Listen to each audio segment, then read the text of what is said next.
Hello everyone, good evening and welcome back to my new blog. तो friends, अभी शाम के 4:30 बजे हैं और मैं लेटी थी आधे घंटे के लिए, लेकिन 1.5 घंटे बाद मेरी नींद खुली है। तो काफ़ी रिग्रेट हो रहा है कि इतना टाइम चला गया मेरा। और अभी मैं चाय रख दे रही हूँ 1 कप, क्योंकि ऐसे इतना सर भारी भारी है और बहुत ज़्यादा सर में दर्द हो रहा है, क्योंकि मौसम बहुत ज़्यादा चेंज हो जाता है। अभी शाम का मौसम बहुत ज़्यादा ठंडा हो गया है, आज पूरे दिन बादल है, लगता है शाम होते होते पानी ज़रूर होगा। और आज के इस वीडियो में आप लोगों को बहुत कुछ मिलेगा, यानी कि जितने बच्चे आर की प्रिपरेशन कर रहे थे और इतने दिनों से हताश और निराश थे, उनके लिए बहुत अच्छी खबर है। तो चलिए, अभी तक जब मैं वीडियो एडिट कर रही हूँ तब आयोग की नोटिस आ गई थी, यानी कि वीडियो शूट हो रहा था तभी तक आयोग की नोटिस अभी नहीं आई थी।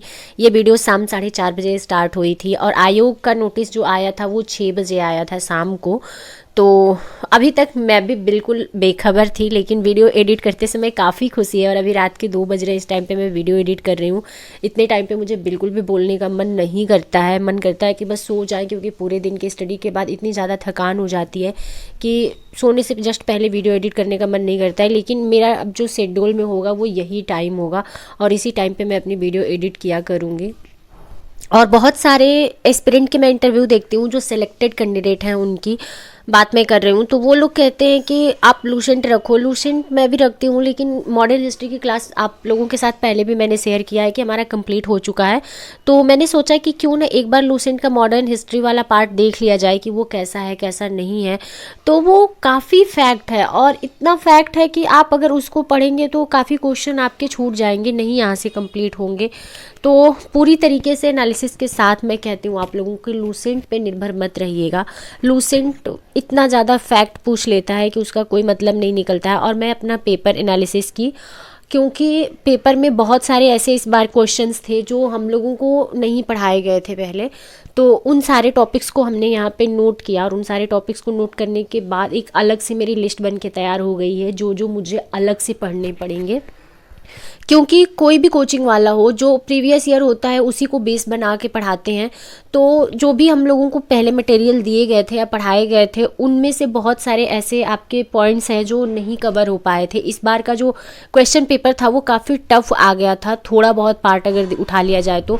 खास करके मुझे वर्ल्ड हिस्ट्री और वर्ल्ड जियोग्राफी काफ़ी टफ लगती है, क्योंकि वर्ल्ड हिस्ट्री और वर्ल्ड जियोग्राफी पढ़ने में मुझे कोई इंटरेस्ट नहीं आता है, तो मेरे लिए बहुत मुश्किल होता है। जैसे राइन नदी से भी क्वेश्चन थे, तो जो लोग पढ़े होंगे उनके लिए क्लियर रहा होगा, लेकिन मैंने राइन नदी के बारे में नहीं पढ़ा था, तो मेरे लिए वो क्वेश्चन बिल्कुल भी कंडक्ट नहीं किया, मैंने उस क्वेश्चन को छोड़ दिया। तो उसी तरीके से बहुत सारे ऐसे टॉपिक्स हैं जिनको मैं फाइंड आउट कर रही हूँ अपने पेपर के एनालिसिस के थ्रू, कि हमें कौन कौन से टॉपिक अभी पढ़ने हैं। और जो हमारे पढ़े हुए पोर्शन थे उसमें से भी कुछ क्वेश्चन हमारे गलत हुए थे, तो वो क्वेश्चन क्यों गलत हुए थे, वो सब चीज़ें आज से मैं स्टार्ट कर रही हूँ। और जो मेरा एक्सपीरियंस होगा वो आप लोगों को वीडियो टू वीडियो शेयर करती रहूँगी। और हिस्ट्री को अगर 3 पार्ट में डिवाइड कर दें तो सबसे ज़्यादा मुझे लगता है कि जो मेरा तैयार है वो है मॉडर्न हिस्ट्री। लेकिन जब भी मैं मॉडर्न हिस्ट्री के क्वेश्चन सॉल्व करने बैठती हूँ तो बहुत सारे क्वेश्चन मेरे गलत हो जाते हैं, तो उस बात की थोड़ी सी टेंशन है मुझे कि मुझे वापस से उसको पढ़ना है। क्योंकि कुछ कुछ चीज़ें हैं जो पढ़ते समय इंपॉर्टेंट नहीं लगती है, लेकिन जब क्वेश्चन में पूछता है तो बिल्कुल भी चीज़ें रिकॉल नहीं हो पाती हैं। तो उन सारी चीज़ों को मैं ध्यान में रखूँगी, और वापस से जब अपनी स्टडी स्टार्ट करूँगी तो उन सारे पॉइंट्स को उसमें इंक्लूड करूँगी। तो अभी मुझे थोड़ी सी छींक आ रही थी, तो मैंने नोजल स्प्रे ले लिया, साथ साथ हमने आई ड्रॉप भी ले लिया। तो ये सब चीज़ें भी छोटी छोटी चीज़ें हैं, लेकिन अपने हेल्थ को बहुत ध्यान में रखना पड़ रहा है, क्योंकि आजकल मौसम की वजह से काफ़ी दिक्कतें आ रही हैं मुझे।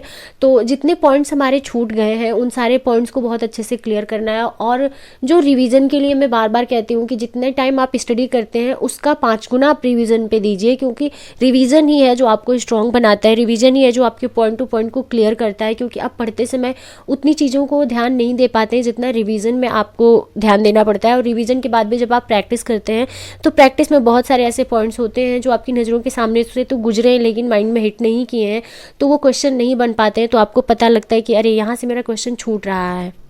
इसीलिए जितने टाइम आप पढ़ते हैं उससे ज़्यादा टाइम रिवीजन और उससे भी ज़्यादा टाइम प्रैक्टिस पे दीजिए। तो अभी थोड़ा सा मैं पानी गुनगुना कर लेती हूँ, क्योंकि पहले भी मैं आप लोगों के साथ शेयर कर चुकी हूँ कि इस टाइम पे मैं ठंडा पानी बिल्कुल भी नहीं लेना पसंद करती हूँ। और वो भी फ़िल्टर्ड पानी आता है, पता नहीं कैसा पानी आता है कैसा नहीं आता है, क्योंकि हम लोग तो देखने नहीं जाते हैं कि कितनी साफ़ सफाई वो लोग रखते हैं अपने टैंक में। फिर भी यहाँ कोई ऑप्शन नहीं है तो वही पानी पीना पड़ता है हम लोगों को। तो फ्रेंड्स, आज का जो मुख्यमंत्री जी का ट्वीट था या फिर लोक सेवा आयोग से जो नोटिस जारी हुई वो आप लोगों ने पढ़ लिया होगा। तो बहुत राहत भरी खबर है हम सभी एस्पिरेंट के लिए, और उन बच्चों के संघर्ष को दिल से सलाम कि उन लोगों ने अड़ के अपना डिसीजन लेके ही वहाँ से वापस लौटे, तो बहुत बड़ी बात है। नहीं तो आयोग 3-4 साल लगा देता मिनिमम। जांच चल रही है, वो जांच चलती ही रहती और बहुत सारे लोग कहाँ गायब हो जाते, क्योंकि 3-4 साल कोई एक वैकेंसी के लिए वेट नहीं कर पाता, और ना ही इतनी जल्दी आपको अगली आरओ की वैकेंसी देखने को मिल जाती, तो कोई ऑप्शन नहीं बचता। लेकिन बच्चों ने जो लड़ाई लड़ी, जो हमारे भाई बहनों ने लड़ाई लड़ी, वो बहुत स्ट्रॉन्ग था डिसीजन, और उसी की बदौलत ये है कि नोटिस इतनी जल्दी आ गई, इतनी जल्दी फैसले आ गए। तो आप सभी को दिल से धन्यवाद। और बहुत सारे लोगों की बहुत सारी शिकायतें कि आप तो आई नहीं, नोटिस क्यों शेयर कर रही हैं। तो हाँ, मैं आई नहीं, लेकिन मैं प्रॉपर अपनी वीडियो के माध्यम से आप लोगों को बता रही थी कि मेरे हेल्थ इशूज़ है जिसकी वजह से मैं आयोग तक नहीं पहुंच पा रही हूं। लेकिन ऐसा नहीं कि इस बात से आहत मैं नहीं हूं कि पेपर आउट हुआ है। तो ये जो भी डिसीजन है हम सबके हित में है, बहुत अच्छा लग रहा है। एक था 11 तारीख का दिन, जिस दिन हवाइयाँ उड़ी हुई थी, और उस दिन से फ्रस्ट्रेशन लेवल इतना बढ़ गया था कि कुछ भी पढ़ने लिखने का मन नहीं कर रहा था।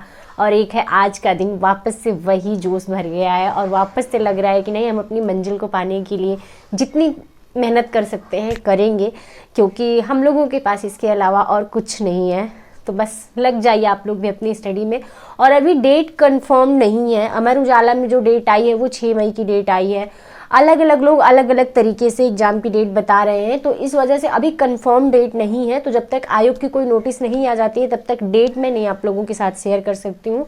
आप लोगों ने कमेंट किया कि इसकी एग्ज़ाम डेट कब है, तो अभी एग्ज़ाम डेट अनाउंस नहीं हुआ है। एग्ज़ाम डेट जब भी अनाउंस होगा, आयोग की नोटिस जब भी आएगी, जब भी आयोग का कैलेंडर अपडेट होगा, आप सभी को अपडेट मिल जाएगा। तो अभी अनाउंस नहीं हुआ है, लेकिन ये बहुत अच्छी खबर है हम सब के लिए कि एग्ज़ाम वापस से कराया जाएगा। और आज मैं ये सोच रही हूँ कि 11 तारीख से हम लोगों की फीलिंग काफ़ी फ्रस्ट्रेटिंग वाली थी। आज उन बच्चों पे क्या बीत रही होगी जो लोग पैसे दे दे के और यहाँ तक पहुँचने की कोशिश में जद्दोजहद में लगे थे और इतनी मेहनत से पेपर वायरल कराए थे।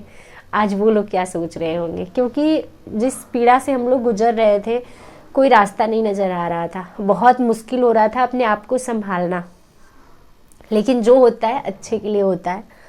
तो फाइनली रिजल्ट अच्छा है, यानी कि आपका री एग्ज़ाम होगा, तो लग जाइए आप सभी अपने प्रिपरेशन में।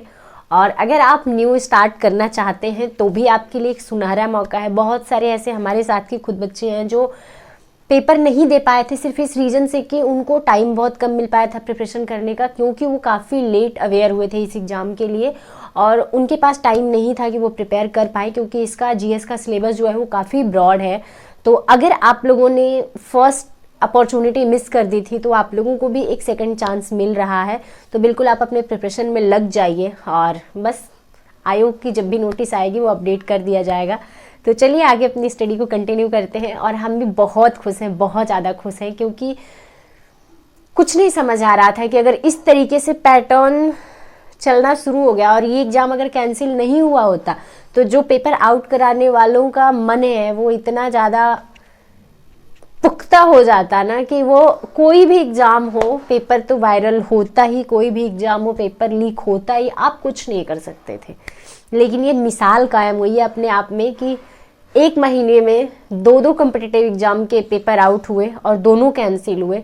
तो कहीं ना कहीं उन लोगों का मनोबल टूटेगा जो लोग पैसा दे के पेपर आउट कराते हैं, क्योंकि 2, 4, 10 हज़ार में तो पेपर आउट नहीं होते हैं, जहाँ तक मुझे नॉलेज है, जितनी जानकारी मुझे है। यहाँ तक कि यूपीपी के लिए भी लोग 7 लाख 8 लाख का डिमांड करते हैं कि दीजिए हम आपको पेपर देंगे, तो बहुत बड़ी रकम होती है। तो जो लोग दे के और बुरी तरीके से फेल हुए हैं ना, उससे उन लोगों का मनोबल ज़रूर टूटा होगा।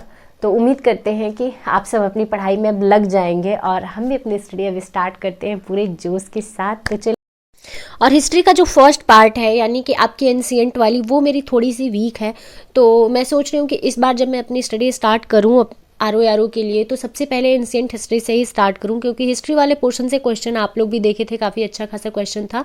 और हमारी एंशिएंट वाले पोर्शन में काफ़ी मुझे क्वेश्चन डाउट में आ जाते हैं, तो इसी वजह से मुझे एंशिएंट वाले पे इस बार थोड़ा सा ज़्यादा फोकस करना है। और रही बात मध्यकालीन हिस्ट्री की, तो मध्यकालीन हिस्ट्री हम लोग इंटर में पढ़े हैं, तो वहाँ से बेसिक हमारा बहुत अच्छे से कंप्लीट है। और मध्यकालीन हिस्ट्री से क्वेश्चन भी बहुत कम आते हैं और बहुत कम पोर्शन है उसका, तो उसमें मुझे बहुत दिक्कत नहीं होती है, वो मेरा पढ़ा हुआ पार्ट है। सबसे ज़्यादा कन्फ्यूजन मुझे एंशिएंट में होती है। और एंशिएंट में भी जब आप दिल्ली सल्तनत तक पहुंच जाते हैं, मौर्य काल, ये सब में कोई प्रॉब्लम नहीं होती, लेकिन उससे पहले वाला जो मोहनजोदड़ो वाला पार्ट है वो मेरे लिए बहुत टफ हो जाता है। कौन से साक्ष्य कहाँ पे मिले हैं, तो ये सब चीज़ें थोड़ी सी मैं याद करने में, आप लोगों को बार बार शेयर करती हूँ कि थोड़ी सी वीक हूँ मैं, याद करने में बहुत आलस आती है मुझे, तो उसमें थोड़ा सा वीक पड़ जाती हूँ, तो उसको मैं इस बार ध्यान रखूँगी। और साथ साथ मेरी मॉडर्न हिस्ट्री की थोड़ी सी फिक्र हो रही है, क्योंकि इतने अच्छे से हमने पढ़ा है फिर भी काफ़ी हद तक पॉइंट हमारे छूट रहे हैं और प्रैक्टिस में नंबर नहीं आ रहे हैं, तो थोड़ी सी डाउट उसको लेके हो रहा है। तो मैं कोशिश करूँगी कि इस बार वो जो हमारी कमी है उसको भी कंप्लीट कर लूँ। तो फ्रेंड्स, इस वीडियो को मैं यहीं पे एंड करती हूँ, क्योंकि 1:45 बज चुके हैं, तो अब मेरा सोने का टाइम भी हो रहा है। तो जस्ट आधे घंटे का टाइम लेके मैं वीडियो भी अपना एडिट कर लेती हूँ। फिर मिलती हूँ आप लोगों से नेक्स्ट वीडियो में।